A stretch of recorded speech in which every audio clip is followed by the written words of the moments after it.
আজ ২৯ এপ্রিল। ঠিক ৩৩ বছর আগে এই দিনে প্রকৃতির সবচেয়ে ভয়াবহ রূপটি দেখেছিল বাংলাদেশ। প্রলয়ঙ্কারী এক ঘূর্ণিঝড়ে প্রাণ হারিয়েছিলেন উপকূলীয় অঞ্চলের ১.৫ লাখের বেশি মানুষ। ১৯৯১ সালের ২৯ এপ্রিল সোমবার সকাল থেকেই মেঘাচ্ছন্ন আকাশ, সঙ্গে গুড়ি গুড়ি বৃষ্টি আর হালকা বাতাস। দুপুরের পর কিছুটা বেড়ে যায় বাতাসের তীব্রতা।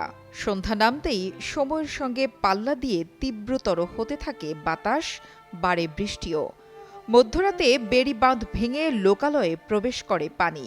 মানুষ, গবাদি পশু, ঘরবাড়ি সহ সবকিছুই ভাসিয়ে নেয় নির্দয় জলোচ্ছ্বাস।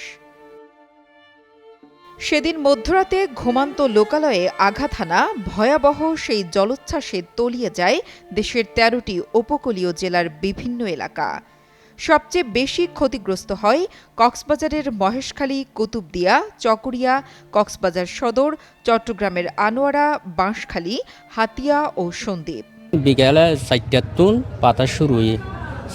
বাতাস শুরু হইতে তখন আর মহরিবর পরে আবার সাইকেল স্যান্ডালের মাঝে উঠলেন গো সতুরিয়া বাজারের মাঝে আরা বিল্ডিংয়ে তুড়িয়ে আরা বাঁচে গিয়ে আর সব পণ্য মানুষ মারা গিয়ে ফজর সকাল আরা লামিয়ে আসি গাছ কাড়িয়ে হাড়িয়ে আরা বিড়াত যাই আরা বিড়াত চিহ্ন না পারে।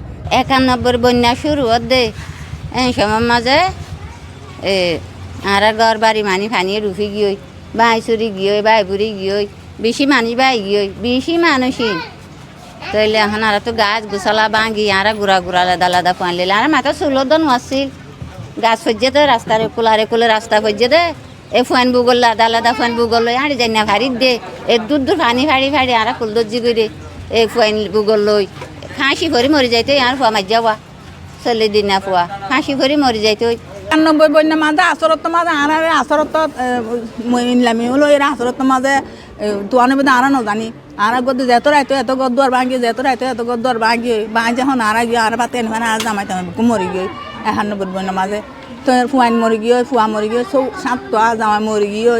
ঘণ্টায় ২০০ থেকে ২৫০ কিলোমিটার বেগের প্রবল ঘূর্ণিঝড় আর ২৫ থেকে ৩০ ফুট উচ্চতার জলোচ্ছ্বাসে মুহূর্তেই লণ্ডভণ্ড হয়ে যায় সবকিছু।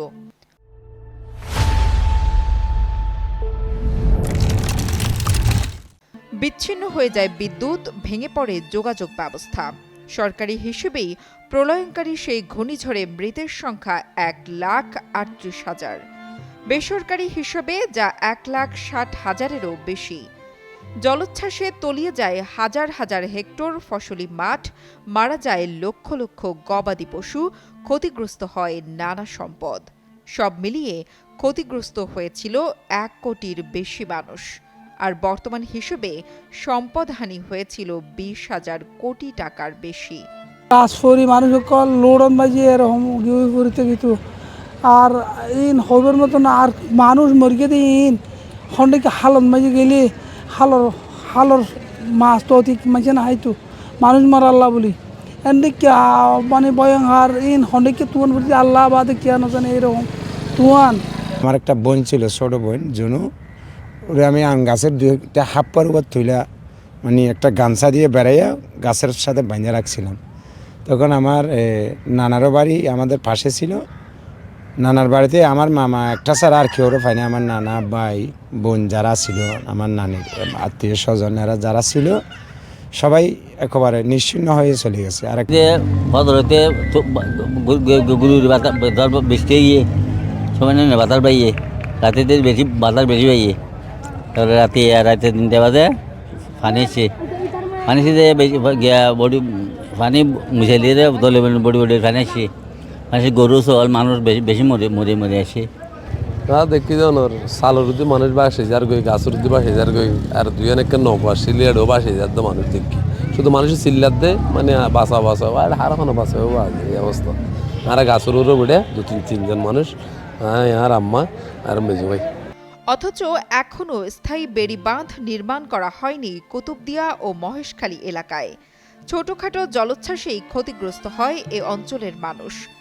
তাই দ্রুত স্থায়ী বেড়ি বাঁধ নির্মাণের দাবি উপকূলীয় এলাকার বাসিন্দাদের। সেদিন দেখেছি লাশ ফেলে রাখতে এরকম একটি পরিস্থিতি সেদিন আমাদের মাঝে গিয়েছে।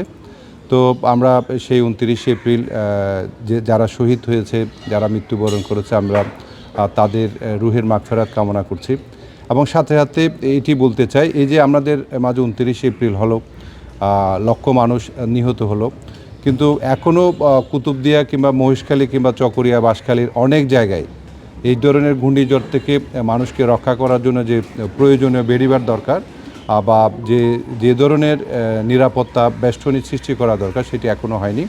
আমি ব্যক্তিগত পক্ষ থেকে এবং কুতুবদিয়া সমিতি কক্সবাজারের পক্ষ থেকে সরকারের কাছে আবেদন জানাচ্ছি এই ব্যাপারে যথাযথ উদ্যোগ নেওয়ার জন্য এবং দ্রুততম সময়ের মধ্যে যাতে একটি সুন্দর টেকসই বেড়িবাঁধ নির্মাণ করা হয় সে আবেদন সরকারের কাছে রাখছি। তবে স্থায়ী বেড়ি বাঁধ নির্মাণের জন্য সম্ভাব্যতা যাচাই শেষে একটি প্রকল্প অনুমোদনের জন্য মন্ত্রণালয়ে পাঠানো হয়েছে বলে জানান কক্সবাজার পানি উন্নয়ন বোর্ডের নির্বাহী প্রকৌশলী মোহাম্মদ নুরুল ইসলাম।